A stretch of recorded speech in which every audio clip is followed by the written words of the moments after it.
Hello, welcome back to Mining Network. This will probably be one of the last videos that we do of 2024, and I'm pleased to say that we've managed to bring on Alasdair Macleod, economist who runs a Substack at Alasdair Macleod. Alasdair, good to have you on. Very much my pleasure. Thank you for asking me. I obviously we did a video with Dominic Frisby a couple of months ago, and that was extremely popular. I think since then a lot's changed around the world, and I wouldn't mind really just getting a bit of a view on your take on that since that video, and then also a little bit more into your thoughts of 2025. But before we do that, I was actually on YouTube earlier today looking through a few of your old videos, and one from 13 years ago popped up where you were on Gold Money and you were talking about the relevance of sound money and essentially this Keynesian approach that has really decimated a lot of the wealth of the middle class in the UK or around the world. And it struck me that really things haven't really changed a lot in the last 13 years, have they? No, they haven't. I mean, the thing that's interesting, as to your point, is that if you read the Austrian economists, particularly von Mises, Hayek as well, you can see that they've been predicting what we're now going through for a long time as inevitable, unless there is a change of policy. And von Mises wrote his Human Action, I think, back in about 1950.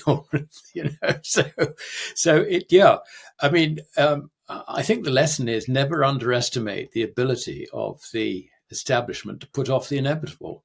But there does come a time when kicking down the can down the road, it doesn't work anymore. And I think actually we are getting extremely close to that.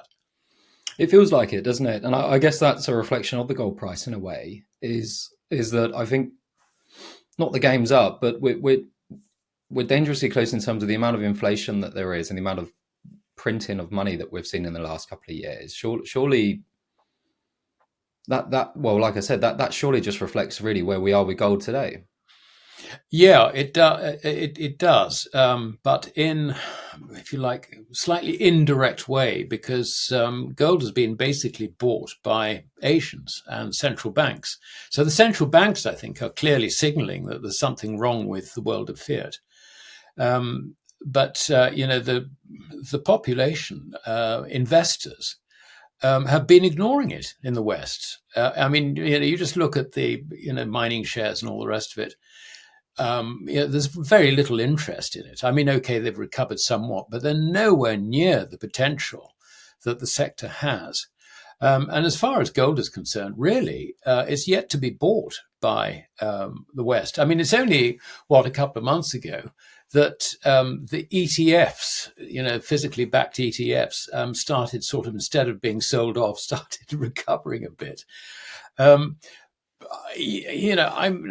the fascinating thing about running a Substack is you do get a feel for, if you like, the sort of the public's attitude, and particularly the Western public's attitude towards gold. They just haven't bought it. They don't understand it, and the key to it is that they don't understand the difference between money, legal money, which is gold, and credit, which includes currencies. And you can't blame them really, because we have had 50 odd years of propaganda from the US Treasury that the dollar is the new money and gold is out of the system. So there is a huge education job to be done, and I think unfortunately events are now beginning to overtake any education process that I can inject into things. So yeah, I mean, it's so as to your point about gold beginning to reflect the risks, if you like, in credit, that is undoubtedly true. But this hasn't been driven by the users of the credit. It's more been driven by central banks and also geopolitics, really, to a degree. I think that's probably the best way to describe the Asian demand. Yeah, there's a lot of different factors obviously have an influence on the price of gold, and I think I could talk to 30 different people within this space that commentate on this space, and everyone will give me a different answer on what has the most impact in terms of whether it be geopolitics or war, or whether it be inflation or interest rates, or Mm. even the strength of the US dollar. How do you go about sort of assessing really what makes a difference, or are you more focused on this education or around sort of sound money? Well, it's. I mean, that is obviously my outlet, as it were. But um, I look at. I mean, I obviously look at what's going on in the markets. That's important.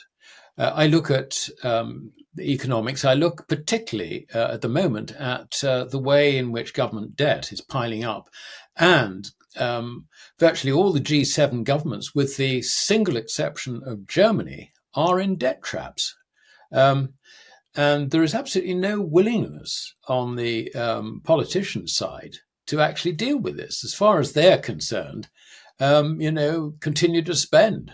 We have got these projects. We have got these, um, these voters to satisfy, whatever. And they actually just don't give much of a damn for the deficit. I think in the UK, the Treasury actually is trying to impose some sort of discipline on the situation, which makes an awful lot of sense. But they're going about it the wrong way. They're going about it by enhancing the public sector and destroying the private sector. And it's the private sector basically that pays the taxes at the end of the day. So, when the establishment gets it right, it only gets it half right.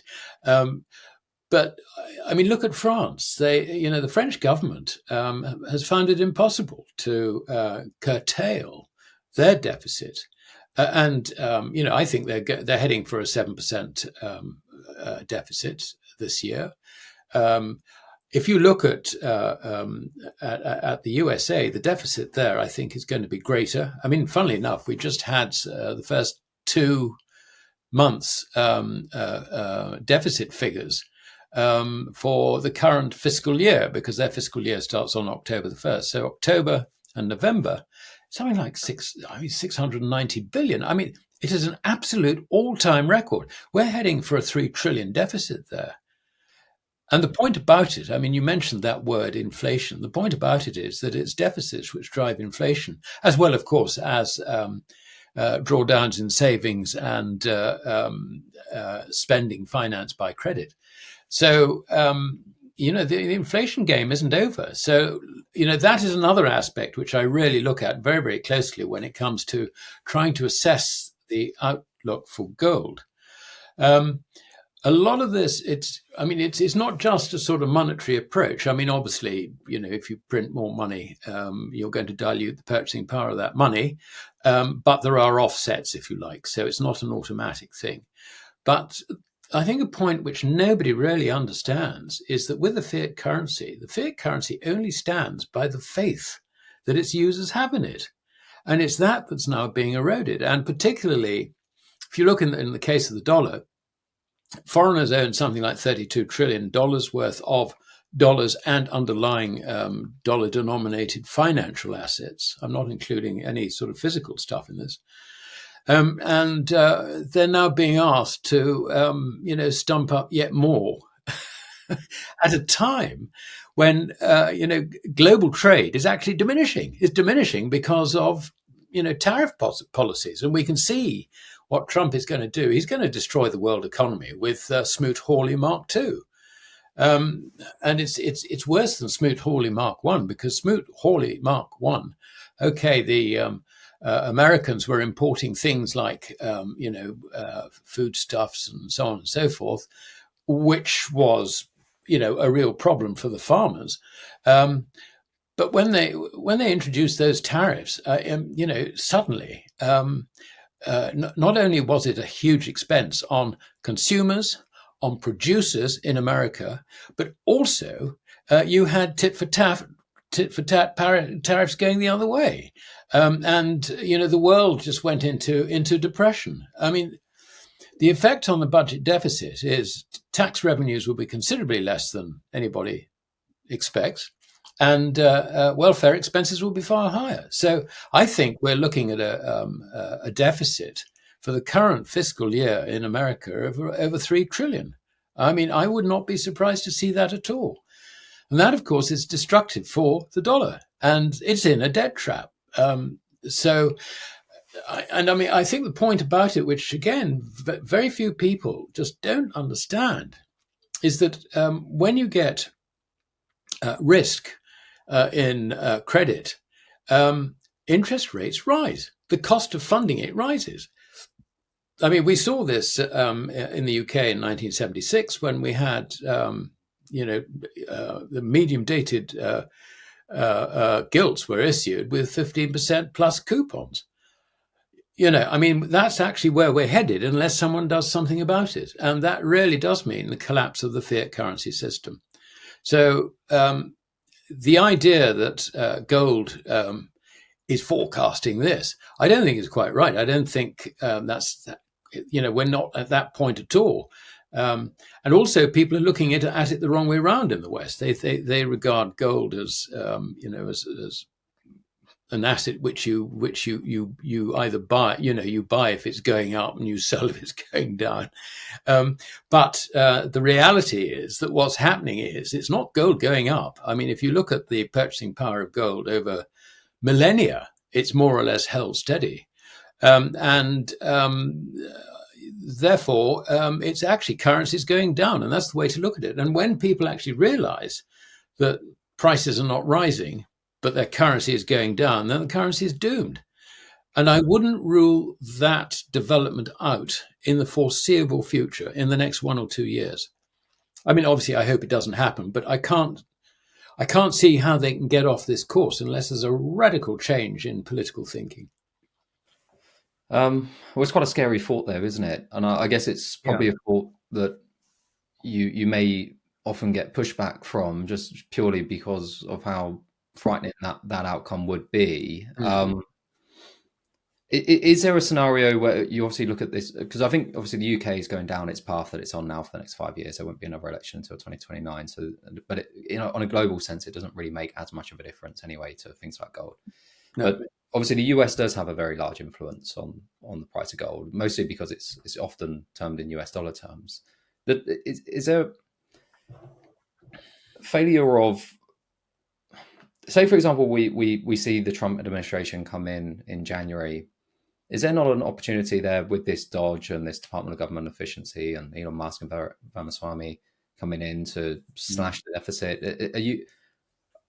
Because on one hand, you've got the tariff problem, but on the other hand, they are making the right sort of noises that people would like to hear about slashing deficit. Yeah, but they don't have the political mandate to do it. I mean, this isn't like Milei in Argentina. I mean, he very definitely had a political mandate to take the chainsaw to ministry. Well, he won the popular vote, though, didn't he? So you could probably say that that's a mandate in a sense. Well, yeah, but he wasn't promoting, I'm going to cut public waste, I'm going to take a chainsaw to it. So he doesn't actually have the mandate. Now, this is desperately important because the permanent establishment knows this, so they can challenge him. Whereas in Millet's case, I mean, certainly in the early days, he would turn around to any civil servant and say, "Look, if you're not going to go along with this, we'll have another election." And they knew that if he called an election on that basis, who governs, if you like, then, he would just reinforce his majority. So, the establishment, the permanent establishment in Argentina, were very much on the back foot and therefore had no basis for resisting Millei's policies. That is not the situation in America. You've got a permanent establishment which is well embedded. Not only that, but if you look at at Congress and also the Senate, everybody in there basically has vested interests, pork barrel politics. This is going to get in the way of any reform that's likely to happen. And as far as Doge is concerned, I mean, I have enormous respect for Elon Musk, but really as a private sector operator. He's going into an area which is going to be almost impossible for him to deliver. I mean, if you're going to, do that sort of job, it's something that you've got to do patiently, and it's something which you've got to do very, very politically. Neither of those qualities I would ascribe to Elon Musk. I mean, he goes in there and he deals with things like bang, bang, bang. This is not one of those situations. I actually think, and I've said this in other interviews, I actually think that Elon Musk and Vivek what's his name? Ramaswamy. Ramaswamy. Yeah. Yeah. I think Doge will probably last 6 months, if that. And I think they will give it up as a hopeless job. Well, I think it's intended only to last until 2026 because the idea is to do a Twitter style mass exodus of 80%, or maybe Yeah. not 80%, but a lot of staff within it will be given 2 years to gain other skills, find other jobs, and then they're gone. They're not Yeah, doing it in such a it's brutal not way. going to happen. It's not going to happen. I mean, we had our Dominic Cummings who wanted to reform the whole thing. What happened? He was out in his ear. Um, the establishment is a way of dealing with these things, and whether it's picking up on something which he's done in the past, or something which is perfectly acceptable in the private sector, but actually is a no-no in the public sector. I mean, he's holding a hostage to fortune. I really do think so. Okay, all right. So that, in your view, that isn't going to be the saving grace of what could potentially delay or even reverse this trend that we're seeing in terms of national debt. Yeah. You spoke about the tariff situation there. How did we see a relationship between gold and tariffs last time when we saw the China trade war? Because obviously gold was, I think when Trump first came in, it was in the low thousands of dollars. Obviously by the end of his Mm. administration, it was in the Mm. 2000s. A lot of that was derived from COVID as well, though, right? Could Yeah. you say that any of that, we did see a bit of an increase up to 1600, I think, before COVID, some of which surely would have been attributed to the trade war. Does trade war 2.0 essentially mean stronger fundamentals for gold? Well, I think, I mean, the point about COVID was that there was massive, massive budget deficits on the back of it. So, in that sense, I think that it helped drive the relationship between the dollar and gold, and indeed other currencies and gold. But if you look back to the Smoot-Hawley experience, which I think is actually where we're going, the obvious difference, is that we were on a gold standard then, but we're not now. We were on a gold standard at $20.67 to the ounce. What happened was that the dollar was driven off a gold standard, and they refixed it after a 40% devaluation. Uh, you know, which is something that still rankles with people. But the problem is that at the end of the day, what government really needs or feels it needs or believes it has to have is a devaluation of the currency in order to deal with the situation. And I have no doubt. I mean, one of the other things about the relationship between the budget deficit and the trade deficit is, unless there's a swing in savings, like an increase in savings, then your budget deficit is going to feed into a trade deficit.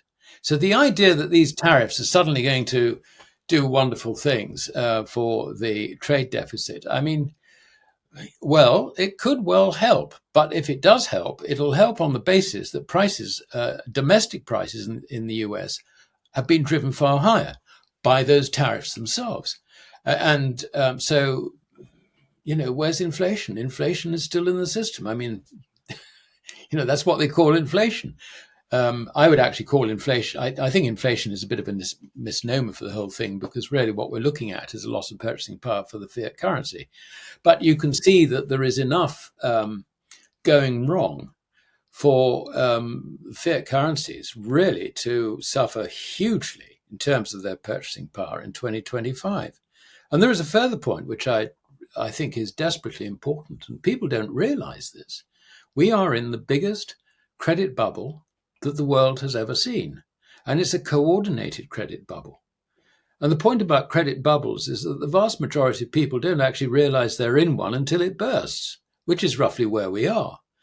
And the reason this is the biggest ever is that we have had successive credit bubbles being rolled into the next one, and then rolled into the next one, and rolled into the next one since 1980. Just after about 1980, since really Big Bang in London. I reckon there are about 6 credit bubbles which have all accumulated into one huge, great tsunami of credit, which, when it breaks on our shores, is going to do enormous damage. So That, I think, is the prospects for next year, unfortunately. Okay, that's pretty bleak. Anything that you are positive about? What about obviously the idea that obviously if you are going to go down this tariff route, you're going to and bring a lot of more jobs back to the US, which is the plan. You're going to need a weaker dollar for exports. So a weaker dollar is a bit maybe a silver lining there for some gold bugs. A weaker dollar might not be a bad thing. Well, I don't know that we necessarily get a weaker dollar because the dollar is the king rat of fiat currencies. As my friend Steve Hankey puts it, it's the least clean shirt. So, I think the other currencies are also doomed. And you see, the other thing we've got when the credit bubble bursts, we expect central banks to rescue the commercial banking system. Well, they're all in negative equity themselves. Apart from Bank of England, which has got a guarantee from the Treasury to to cover any losses on QE.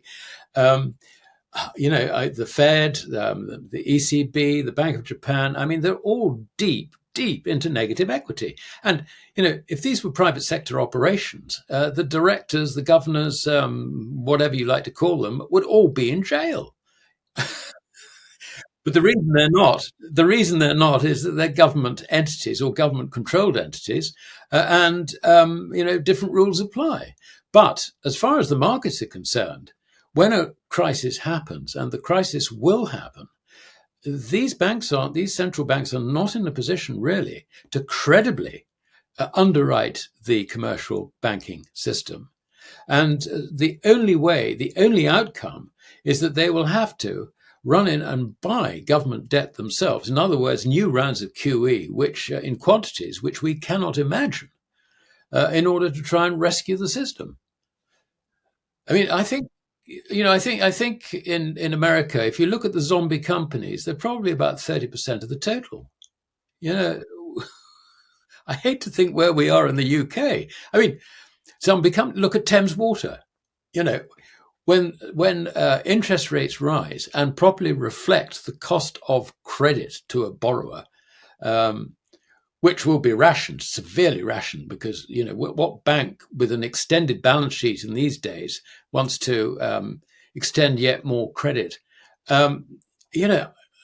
These zombies are going to fall over. And it'll start taking banks with them. I mean, this is believe you me, a very, very dangerous situation. Is is there a risk of these banks going with them though, if they can just print money and like say QE their way out of this? Is it not just the case that the individual will just see a loss of purchasing power, which continues on and on and on and on?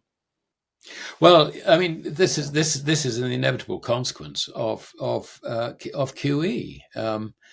QE to fund excessive government spending basically undermines the purchasing power of the currency.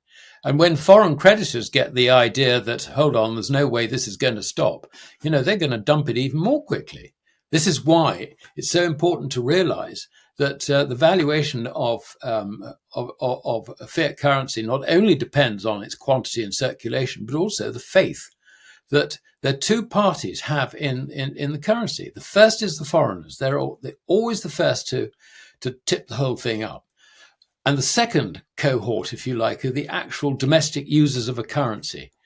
And you get to a stage eventually where the domestic users finally realize that it's not prices going up, but their currency going down. Now, the moment the majority of people actually understand that, it's dead, it's finished, absolutely finished. So I would have hopes that we wouldn't actually get to that stage. But don't ask me how we avoid it. It's very, very difficult. What about the idea that obviously in terms of debt and sovereign debt and bonds and whatnot, it obviously it's usually other countries that are obviously purchasing these, and obviously you can have if every country in the West is doing the same thing and they all know that each other are going to quantitative ease their way out of it, then there isn't that much risk there. Why wouldn't you carry on buying it? Because you are guaranteed that you'll get your money back, even if it is worth a bit less. You get your money back You know, and it's like it's Venezuelan quizeros. Yeah, sure. But if everyone's doing the same thing, then relatively speaking, Yeah, but I mean, this is it. The thing, Peter, is that what we're looking at is the complete fiat complex has run out of road. And, I mean, I've come across even Austrian economists who think that currencies are no longer just currencies. They think they are money. They got it completely wrong. They're still currencies and the way to know whether something is credit or not is, how is it represented in a balance sheet? Is there an obligation on the other side? And if you look at any central bank's balance sheet, yeah, you'll see that there's an obligation on the other side. What happens is that, your deposit or whatever, or the reserves or the currency in circulation in notes, whatever, that's, if you like, on the liabilities side of a central bank balance sheet. And it's backed up by whatever assets they have on the other side. It must always balance.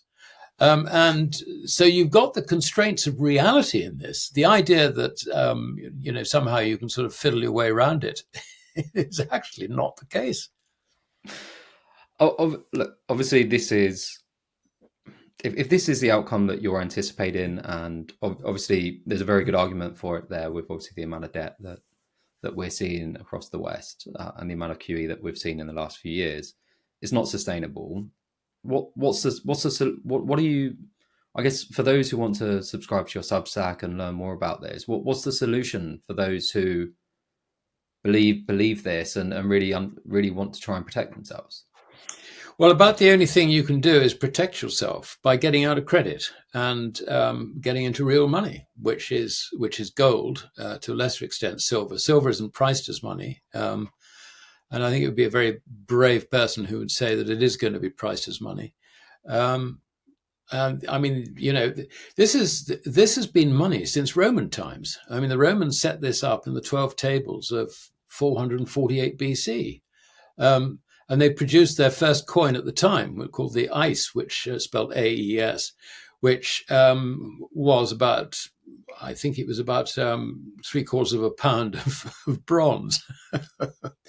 But in the 12 tables, they made the distinction between final settlement, which is payment in ice, payment in those days. Actually, gold wasn't on the list. It was really bronze or silver, copper. That's final payment. And they made the distinction between that and a payment which is yet to be final. So they understood that there is a difference between money and credit. And in fact, I mean, I think if anyone cares to rewrite the history of money, the idea that you just go from barter into money they've got it completely wrong, because the Phoenicians were trading 1,000 years before Rome, and they will have done it on credit. I mean, you need credit from someone. Credit is everywhere. It's not just in the banking system. It's not just in the money supply numbers. I mean, if you have a son, you send him to university, you're saying, son, I will pay your university fees. In other words, you are giving credit to your son that you will actually cover his costs, and he will take that credit and act accordingly.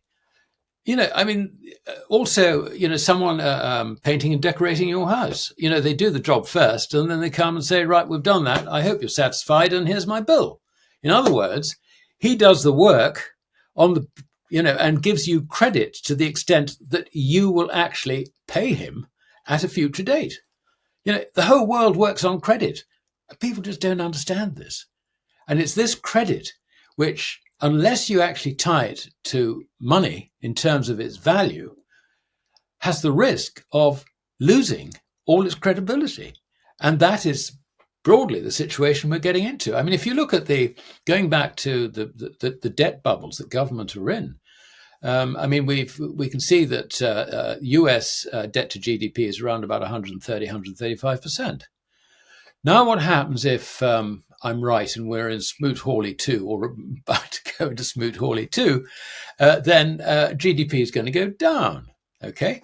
The purchasing power of each unit of GDP is also going down, but GDP goes down. And so what does that do to the ratio? Immediately, you're looking at 150% debt to GDP, government. So it's not just the amount of debt, it's also what's happening to GDP. And we can see how deficits are going to continue. We can see how not only America, but you've got Britain, you've got France, you've got Japan, you've got Italy, you've got Spain.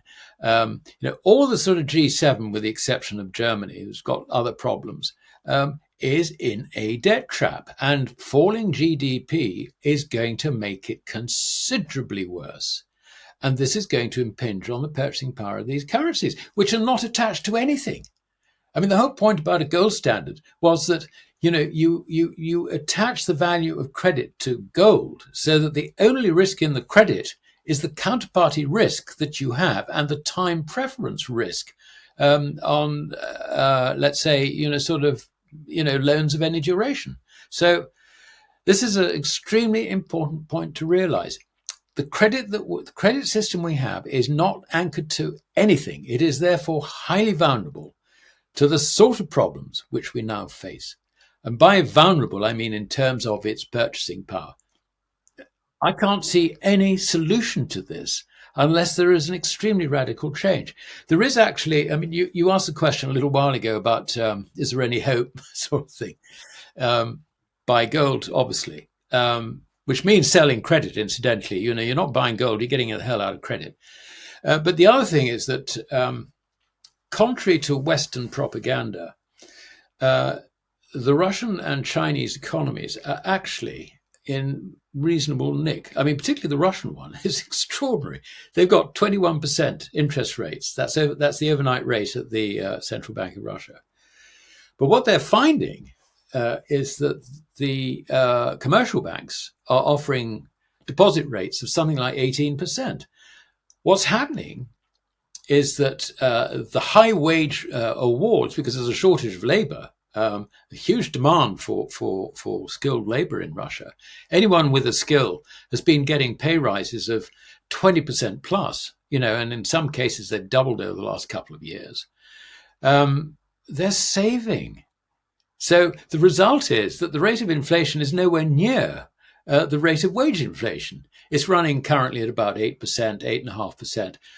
I understand from other analysts who sort of look at these things a lot more closely that the rate of inflation is likely to rise, but that's a sort of effect, if you like, of numbers dropping out of the back end, all that sort of statistical malarkey.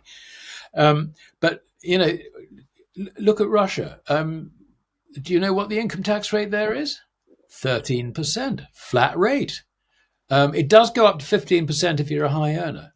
Corporation tax, I think, is around about 25%, which is sort of normal. And the debt to GDP, that's currently less than 20%. It was forecast to be over something like 22% this year. But amazingly, Putin's government has managed to run a slight surplus on the budget, despite all the war spending. So the Russian economy actually is in pretty good shape. It could go onto a gold standard tomorrow. And indeed, I would suggest that the best thing it could do is go onto a gold standard at current rates. And particularly when you look at the relationship between gold and oil being, the principal export, if you like. The average price of oil since the 1950s, measured in gold, is roughly 30-40% above the current level of gold. This reflects, if you like, the fact that gold is rising or appearing to rise, because of monetary effects, whereas this is not the case in commodities. They've yet to catch up. But gold, over a long period of time, does. It is a broad representation, if you like, of the commodity complex. So, this is a very good chance for Putin to go onto a gold standard. But I think the reason he doesn't is because the Chinese don't want to do it yet. I think they realize that they're going to have to do it at some stage. India, throws up its hands at the thought of this. And they've yet to really sort out the whole of the Shanghai Cooperation Organization and BRICS complex in terms of monetary affairs. They're very much in a sort of intermediate situation. But we do know that China has got very substantial gold reserves in the government, not just in the central bank, but also in wealth funds, and also the People's Liberation Army is a very large holder. We also know that Russian wealth funds have also got gold. So the Russians have probably got about 12,000 tons. They can go onto gold standards tomorrow. But the reason that they won't is that they would immediately demolish the entire fiat currency system around the world by comparison. I mean, it would really be as simple as that. So I think it's the sort of deliberate act which would be just short of a nuclear war. But at some stage, Peter, they're going to protect themselves from a collapse in the purchasing power of the dollar. And so that is, I think, what is going to drive them to protect their own currencies by putting them on gold standards. It's something that Putin's sort of brought up before, isn't it? Going on to God. So it's not as if it's complete hyperbole. It is something that he has mentioned and has obviously vocalized. I think he probably wants to get Ukraine and a peace agreement sorted before that. It would be my guess. And I'd also imagine China are quite happy with the system as it is, given that they're able to essentially use cheap credit to buy vast swathes of the Middle East and Africa. And that's sort of my view. So I think you're right. It might come at some point, but surely it's not really in their interest at the moment. Well, I would say I'm not quite with you on that one. I think the war in Ukraine is a different thing. And again, I would say that the only reason that they will go onto a gold standard deliberately as an act of deliberate policy will be basically to protect their own currencies from a collapse of the Western financial system. I'm not. The only reason I disagree with that is because I think, like you said before, declaring a gold standard is nothing short of nuclear war. I don't think they're going to want to poke Trump before any agreements have been made around. No, I agree with that. I agree with you entirely on that, which is why I say it would be, if you like, to protect themselves. So it is the end game of the fiat currency system that will trigger their move into that. I mean, they are in a position to be able to do it. And I think that's, so it is, if you like, a defensive position. But when it comes to the war in Ukraine, I think that's going to get settled on the battlefield. Trump's statement that we can end this in one day is complete hyperbole. It's absolute nonsense.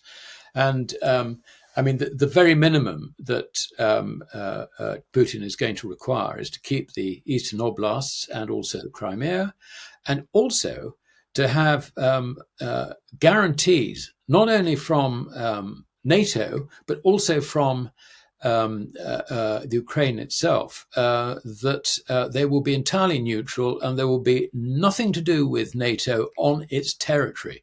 That, I think, is the very minimum.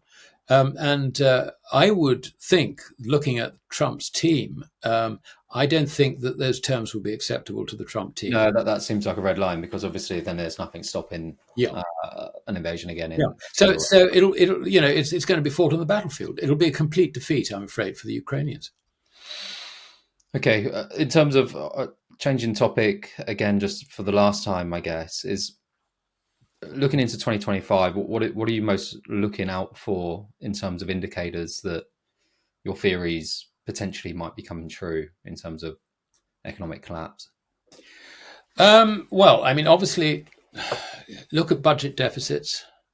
That's the real driver, if you like, for currencies values. Look at interest rates.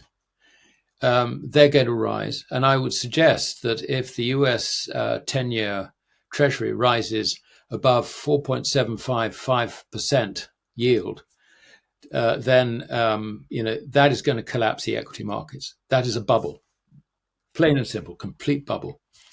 I don't really concern myself too much with the price of gold, for the reasons that I've stated, that actually what we're looking at is not gold going up, it's currencies going down.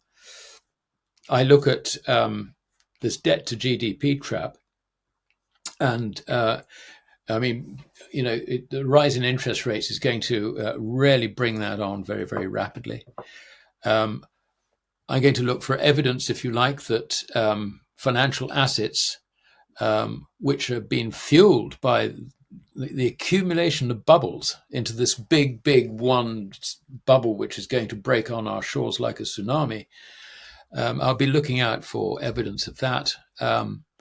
I'm not going to wait to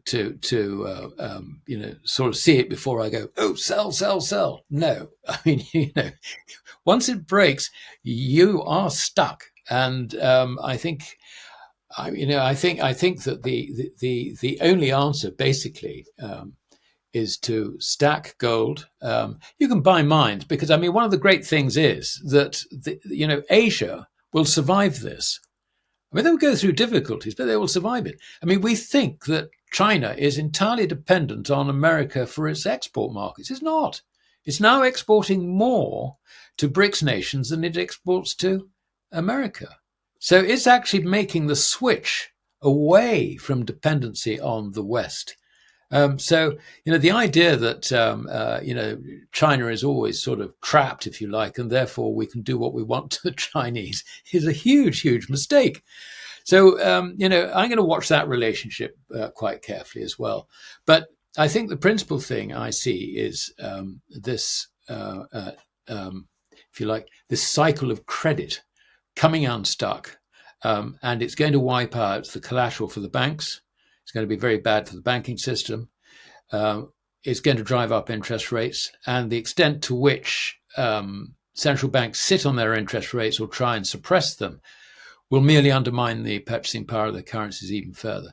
I mean, it is, if you like, the endpoint of classical economics, which has been overridden for too long by macroeconomic beliefs, which have absolutely no basis in reality.